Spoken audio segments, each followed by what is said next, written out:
going to meditate on Hebrews chapter 12, verses 12 through 29 today. இன்றைக்கு எபிரேயர் 12வது அதிகாரம் 12வது வசனத்திலிருந்து 29வது வசனம் வரை நாம வாசித்து தியானிக்க போகிறோம். I will read that first in English and then in Tamil. It's a longer passage, but please bear with me. இது வந்து கொஞ்சம் ஒரு பெரிய பகுதி தான், என்னோடு கூட பொறுத்து கொள்ள முடியாது நான் கேட்கிறேன். Hebrews chapter 12 verses 12 through 29. Therefore strengthen your feeble arms and weak knees, make level paths for your feet, so that the lame may not be disabled but rather healed. Make every effort to live in peace with everyone and to be holy. Without holiness no one will see the Lord.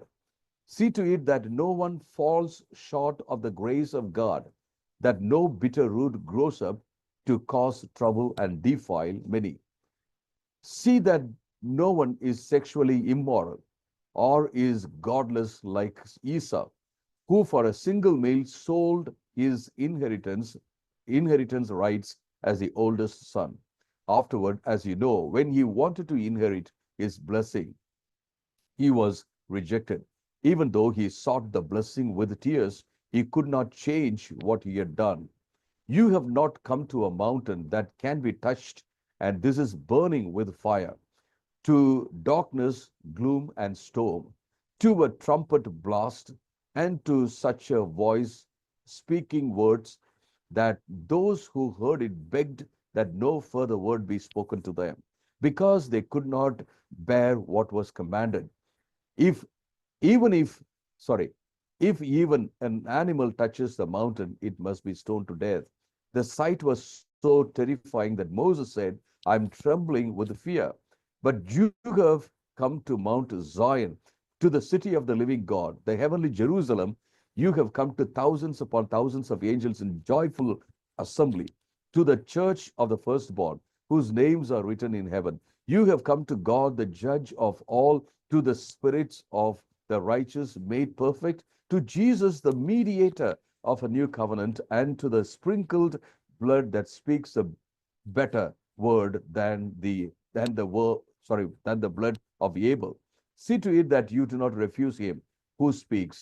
If they did not escape when they refused him who warned them on, how much less will we, if we turn away from him who warns us from heaven? At the time his voice shook the earth, but now he has promised, once more I will shake not only the earth but also the heavens. The words once more indicates the removing what can be shaken, that is created things, so that what can be shaken may remain. Therefore, since we are receiving a kingdom that cannot be shaken, let us be thankful and so worship God acceptably with reverence and awe, for our God is a consuming fire. இது ஒரு நீட்டமான passage தான். இதுல essentially என்ன ஆண்டவர் சொல்றார் அப்படிங்கிறத நான் சொல்றேன், பட் நான் தமிழ்ல வாசித்து விடுகிறேன். எபிரேயர் 12வது அதிகாரம் 12லிருந்து 29 வரை. ஆகவே நெகிழ்ந்த கைகளையும் தளர்ந்த முழங்கால்களையும் நீங்கள் திரும்ப நிமிர்த்தி, முடமாக பலவீனமாகி போகாமல் குணமாவதற்கு உங்களுடைய பாதங்களுக்கு வழிகளை சீர்படுத்துங்கள். எல்லோரோடும் சமாதானமாக இருக்கவும் பரிசுத்தம் உள்ளவர்களாக இருக்கவும் விரும்புங்கள். பரிசுத்தம் இல்லாமல் ஒருவனும் கர்த்தரை தரிசிக்க முடியாது.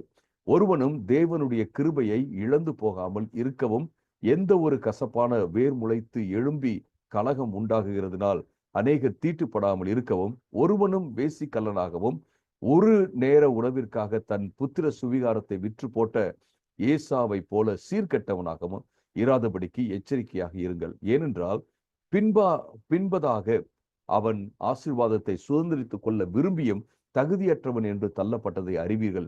அவன் கண்ணீர் விட்டு கவலையோடு தேடியும் மனம் மாறுதலை பெற்றுக்கொள்ள முடியவில்லை. அன்றியும் தொடக்கூடியதும் அக்கினி பற்றி எரிகிற மலையினிடமும் மந்தாரம் இருள் பெருங்காற்று ஆகிய இவைகளிடமும் எக்கால முழக்கத்தினிடமும் வார்த்தைகளுடைய சத்தத்தினிடமும் நீங்கள் வந்து சேரவில்லை. அந்த சத்தத்தை கேட்டவர்கள் பின்னும் தங்களுக்கு வார்த்தை சொல்லாதபடி வேண்டிக் கொண்டார்கள். ஏனென்றால் ஒரு மிருகமானாலும் மலையை தொட்டால் அது கல்லெறியப்பட்டு அல்லது அம்பினால் எய்யப்பட்டு சாக வேண்டும் என்று சொல்லப்பட்ட கட்டளையை சகிக்க முடியாமல் இருந்தார்கள். மோசேயும் நான் மிகவும் பயந்து நடுங்குகிறேன் என்று சொல்லும் அளவிற்கு அந்த காட்சி அவ்வளவு பயங்கரமாக இருந்தது.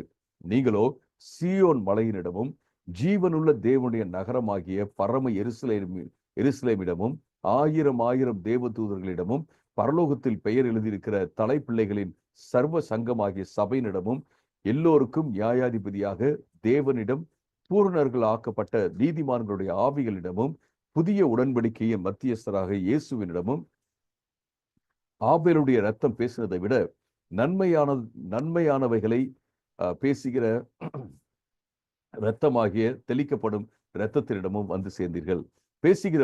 பேசுகிறவருக்கு நீங்கள் கவனிக்க மாட்டோம் என்று விலகாமல் இருக்க எச்சரிக்கையா இருங்கள்.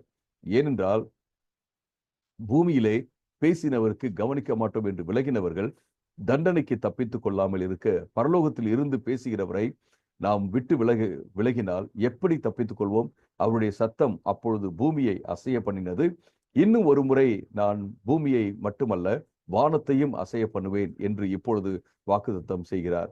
இன்னும் ஒரு முறை என்கிற சொல்லானது அசையாதவைகள் நிலைத்திருப்பதற்காக அசைவுள்ளவைகள் உண்டாக்கப்பட்டவைகள் போல மாறிப்போகும் என்பதை குறிக்கிறது. ஆகவே அசைவில்லாத ராஜ்யத்தை பெறுகிறவர்களாகிய நாம் பயத்தோடும் பக்தியோடும் தேவனுக்கு பிரியமாக ஆராதனை செய்வதற்காக கிருபையை பற்றி கொள்ள வேண்டும். நம்முடைய தேவன் சுட்டெரிக்கிற அக்கினியாக இருக்கிறாரே. Okay, it's a long passage, but there are many things we need to look into in this passage.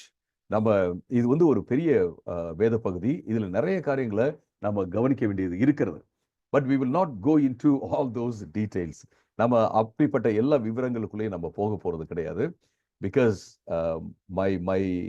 my goal in these prayer meetings is not to conduct a Bible study, but at the same time, I do not want to avoid teaching the main thing that is there in the passage.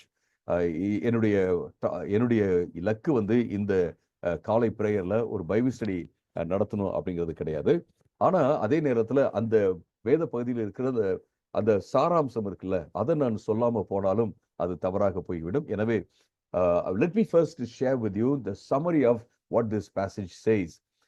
முதலாவதாக இந்த வேத பகுதி சுருக்கமா, அதாவது இந்த வேத பகுதி என்ன சொல்லுது அப்படிங்கிறத நான் சுருக்கமா உங்களுக்கு நான் சொல்லிவிடுகிறேன்.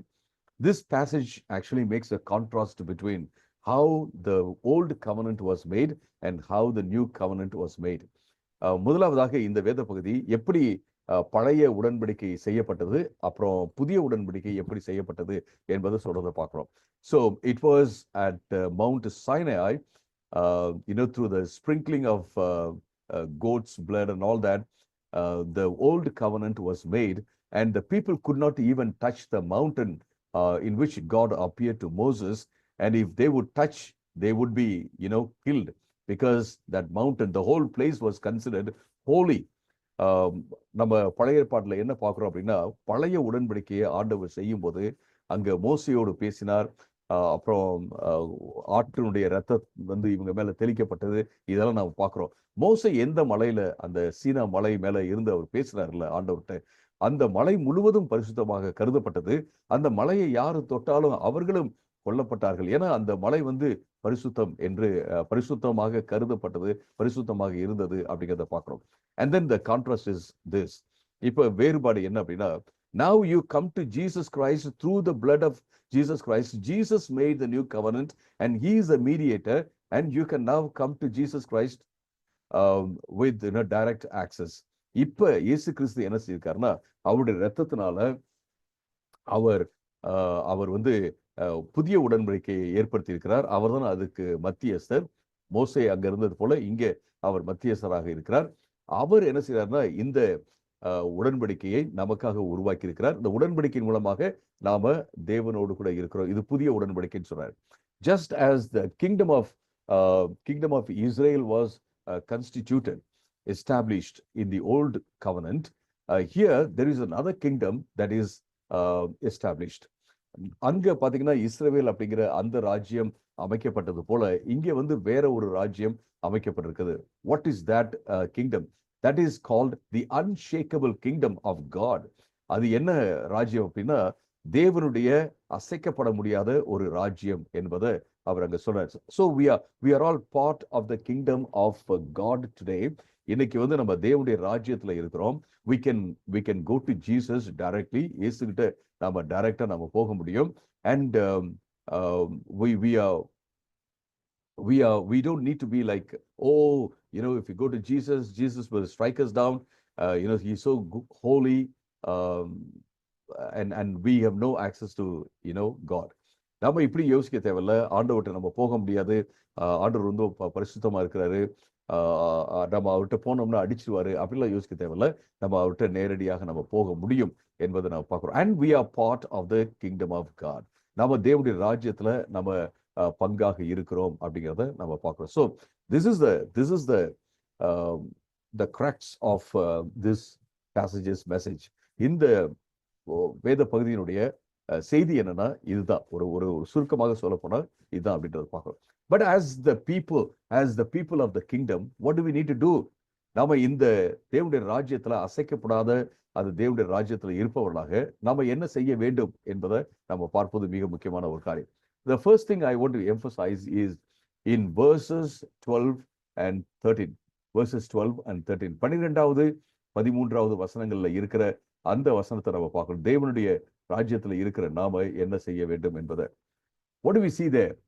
Strengthen your feeble arms and weak knees and make level paths for your feet. இங்க என்ன சொல்லப்பட்டிருக்கு அப்படின்னா, நெகிழ்ந்த கைகளையும் தளர்ந்த முழங்கால்களையும் நீங்கள் திரும்ப நிமிர்த்தி முடமாக இருக்கிற பலவீனமாகி போகாமல் குணமாவதற்காக உங்களுடைய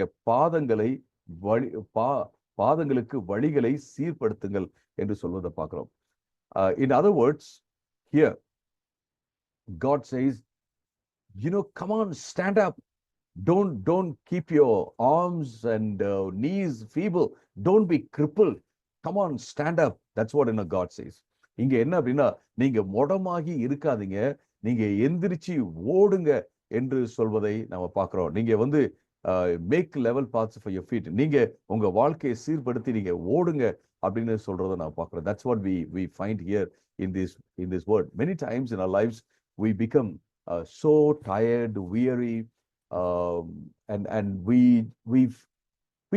kind of get crippled in many ways.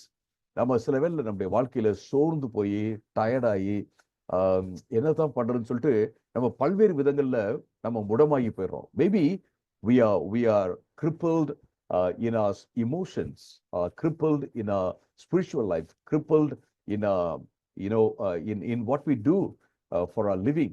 நம்ம வாழ்க்கைக்காக என்ன செய்யறோம் அப்படிங்கிறதுலையோ அல்லது உணர்வுகள்லையோ அல்லது ஆவிக்குரிய ரீதியிலையோ நம்ம வந்து சில வேளைகள்ல முடமாகி போய்விடுகிறோம். அருமையானவர்களே, these words are taken from Isaiah chapter 35 and verse 3 and Proverbs chapter 4 and verse 26. The image, the metaphor is taken from that. ஏசாயா 35:3, நீதிமொழிகள் 4:26 இந்த வசனங்கள்ல இருந்து எடுக்கப்பட்டிருக்கிறத நம்ம பார்க்கிறோம். So this is what God says this morning. Don't ever give up. Don't ever go back. Press on, go on and continue your race. That's what God says. ஆண்டவர் இந்த காலையில வேளையில நம்ம பார்த்து சொல்றது என்னன்னா, நீங்க பின்னேறி போகாதீங்க, முன்னேறி போங்க. நீங்க சோர்ந்து போயிடாதீங்க, நீங்க தொடர்ந்து நீங்க ஓடுங்க அப்படின்னு சொல்றதை நம்ம பார்க்கிறோம். இது ரொம்ப ரொம்ப முக்கியமான ஒரு காரியம். அருமையானவர்களே, our life is like a long distance race. நம்முடைய வாழ்க்கை என்பது ஒரு நெடுதூரம் கொண்ட ஒரு பயணமாக இருக்கிறது. See, when we talk to some young people, we say, right, you have a long distance. இன்னும் நீங்க உங்களுக்கு வெகு தூரம் போக வேண்டியது இருக்கு அப்படின்னு நம்ம வாலிபர்களை பார்த்து சொல்லுவோம் இல்லைங்களா? So I would say the same thing to everyone, to even to myself, because age doesn't fix how longer we need to run. நம்முடைய வயது வந்து நம்ம இன்னும் எவ்வளவு தூரம் ரன் பண்ணணும் அப்படிங்கிறத, ஓடணும் அப்படிங்கிறத அது சொல்லல. I believe, I pray for your health. I pray that God would give you a long life. Like I say, 120 years. I honestly pray that God would keep every one of you in perfect health. நான் நிச்சயமாக விசுவாசிக்கிறேன், ஆண்டவர் உங்கள் ஒவ்வொருத்தரையும் ஒரு ஒரு அருமையான ஆரோக்கிய நிலையில வச்சிருக்கணும். நீங்க நீடிய காலம் நீங்க வாழ வேண்டும். ஏன் 120 வருடங்கள் கூட நீங்க வாழ வேண்டும் என்பதுதான் என்னுடைய ஜெபம், என்னுடைய ஆனஸ்ட் ஜெபம். So I would say that everybody has a long distance in a race. அப்ப என்ன என்ன சொல்ல வரேன் அப்படின்னா, ஒவ்வொருத்தவங்களுக்கும் ஒரு நீண்ட பயணம் இருக்கிறது. அந்த நீண்ட பயணத்துல we cannot be simply crippled. நம்ம வந்து முடமாகி இருக்கவே முடியாது. We have to get up and walk in the name of Jesus. நம்ம எந்திரிச்சு இயேசுவின் நாமத்துல நான் நடக்கிறேன் அப்படின்னு சொல்லிட்டு நம்ம நடப்பது மிக முக்கியமான ஒரு காரியம். If there is somebody here who is feeling crippled emotionally, or feels like you are pushed to a corner and you are not able to move around, or you are not able to run your race, you are not able to progress in your life, I just want to tell you prophetically, in the name of Jesus, get up and walk.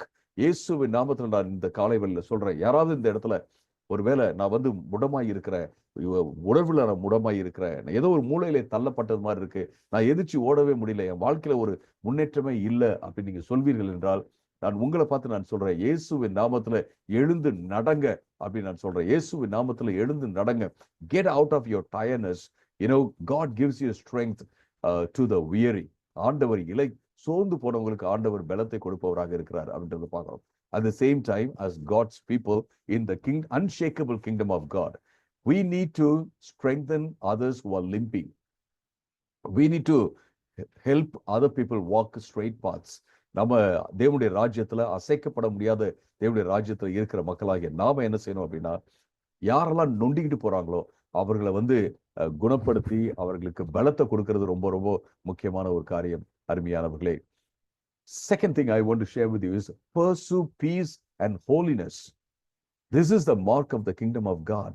நீங்க சமாதானத்தையும் பரிசுத்தத்தையும் நாடுங்கள் என்று சொல்வதை பார்க்கிறோம். When you look at verses 14 through 17, this is what we find.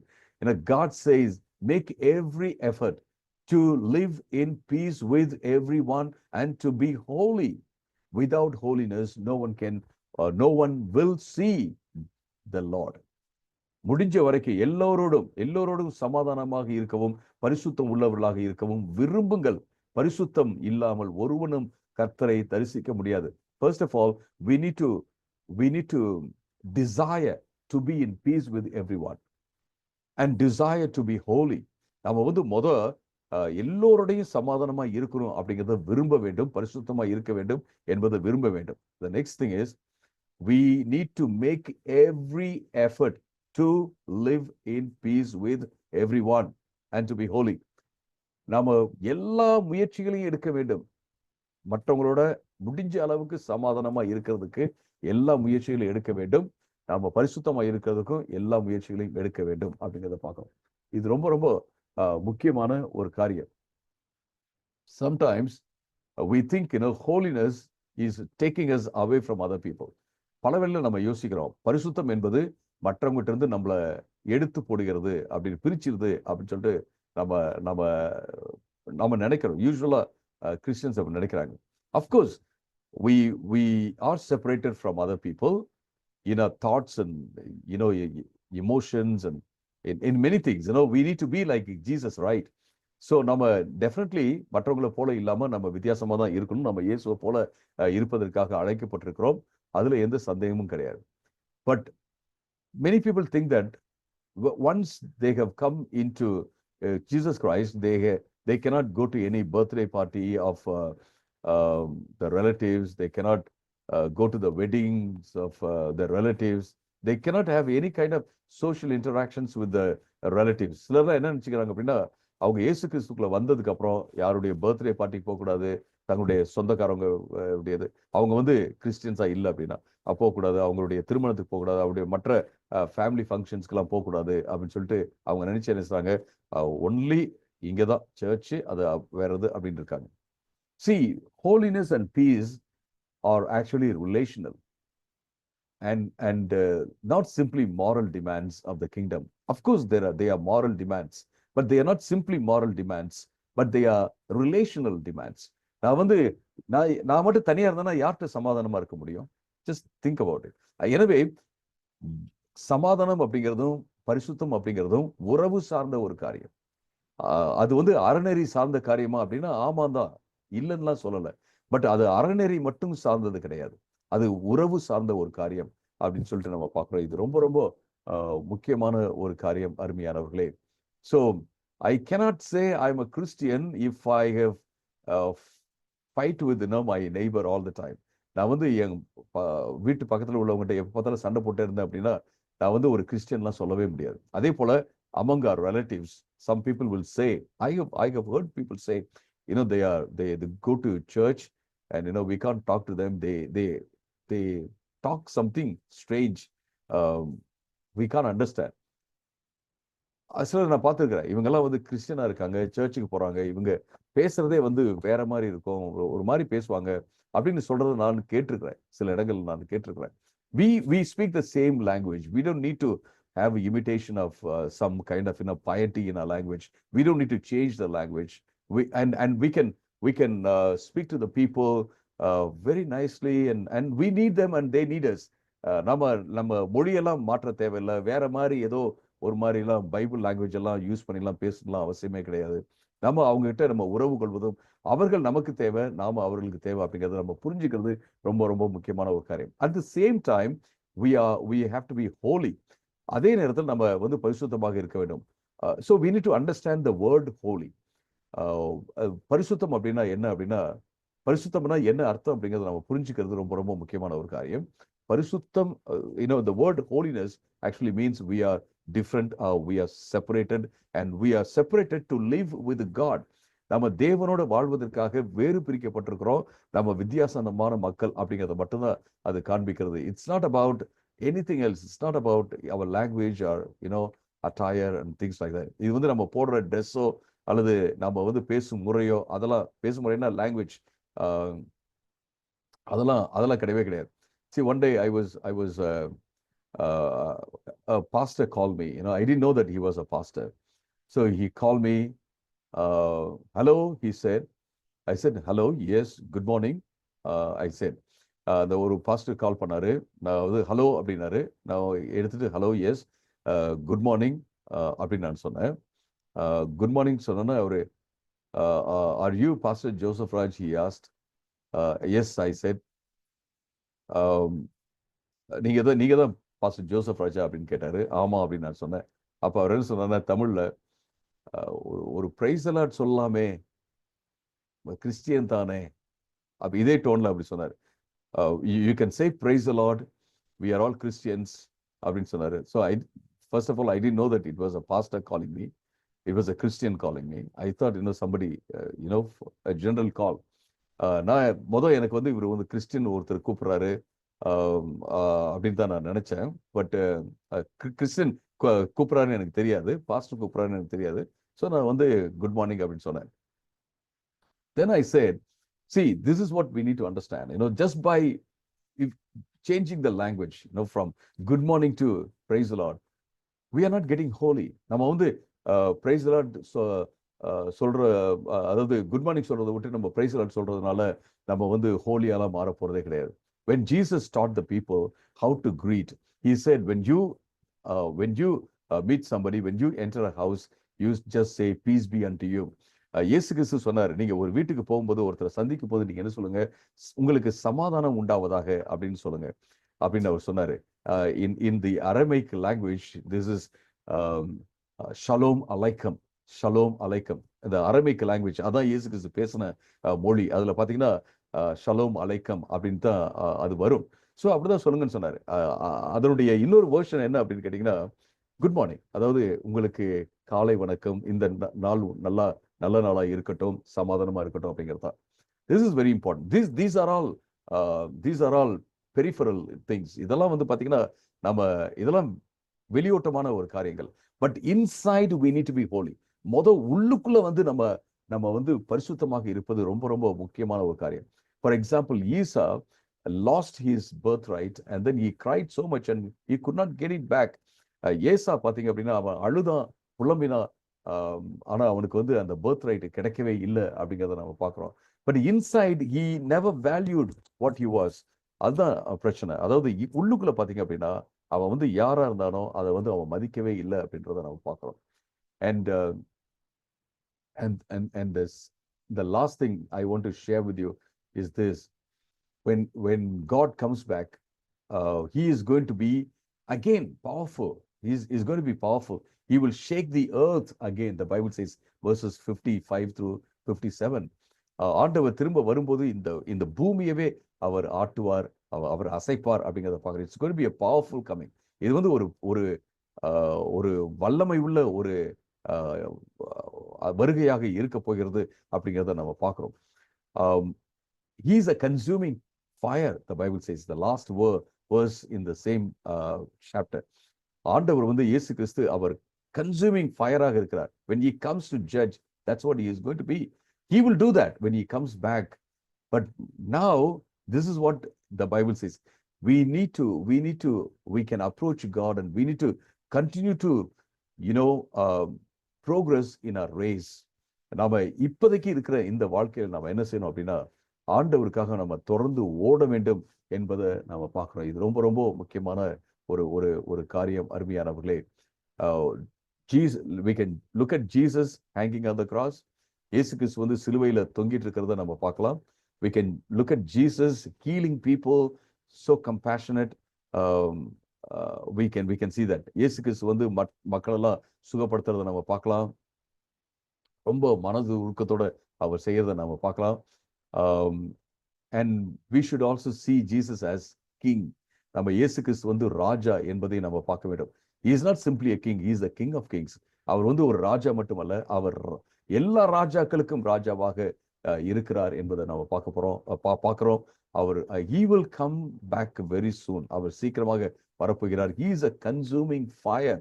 அவர் வந்து சுட்டெரிக்கும் அக்கினியாக அவர் இருக்கிறார் என்பதை நாம பார்க்கிறோம். அது ரொம்ப முக்கியமான ஒரு காரியம், அருமையானவர்களே. So what does the Bible says? We need to worship God with fear and trembling. அப்ப நம்ம என்ன செய்யணும் அப்படின்னா ஆண்டவரை நடுக்கத்தோடும் பக்தியோடும் ஆண்டவரை ஆராதிக்க வேண்டும் என்பதை நம்ம பார்க்கிறோம். So what does it mean? What does it mean? So should we be trembling, standing and singing? No. It simply says that we need to have fear of God in our life. இது என்ன சொல்லுது அப்படின்னா நம்முடைய வாழ்க்கையில தேவனுக்கு பயந்து வாழ்வது மிக மிக முக்கியமான ஒரு காரியம், அருமையானவர்களே. Why do we fear God? Why do we worship God with fear and reverence? நம்ம ஏன் ஆண்டவரை வந்து பயபக்தியோட நம்ம வந்து அவரை வந்து வணங்குகிறோம், அவரை வந்து ஆராதிக்கிறோம், அவரோட உறவு கொள்றோம் அப்படின்னா he gave his life for us. அவர் வந்து தன்னுடைய ஜீவனையே நமக்காக கொடுத்தார். அது மட்டுமல்ல, he constituted a new covenant through which we can directly go to him. நம்ம அவர்கிட்ட நேரடியாக போய் சேர்ற மாதிரியான ஒரு புதிய உடன்படிக்கையை அவர் உண்டாக்கி கொடுத்தார் என்பதை நம்ம பார்க்கணும். He is a loving God. He has done everything for us. He gave his life for us. அவர் தன்னுடைய ஜீவனை நமக்காக கொடுத்தார். So he can tell us, come on, have relationship with me. அதை நீங்க என்ன செய்ய, பயபக்தியோட வச்சுக்கோங்க, என்கிட்ட உறவு வைத்துக் கொள்ளுங்கள் என்று ஆண்டவர் சொல்வதற்கு அவருக்கு உரிமை இருக்கிறது. Not only to you and me, but to the whole world. உங்ககிட்ட மட்டும் இல்ல, உங்ககிட்ட என்கிட்ட மட்டும் இல்ல, உலகத்தையே பார்த்து ஆண்டவராக இயேசு சொல்றாரு, என்கிட்ட உறவு வச்சுக்கோங்கன்னு சொல்றாரு. அருமையானவர்களே, this is very important. Live in peace with everyone, live a holy life. Our thought life and our emotion life is very important. நம்முடைய சிந்தனை உலகம், நம்முடைய உணர்வுகள், இது ரொம்ப ரொம்ப முக்கியமான ஒரு காரியம். அது மட்டுமல்ல, our life should be an act of worshiping God and worshiping God with reverence and awe. நம்முடைய வாழ்க்கையை வந்து ஆண்டவரை ஆராதிக்கும் ஒரு காரியமாக இருப்பது மிக மிக முக்கியமான ஒரு காரியம்.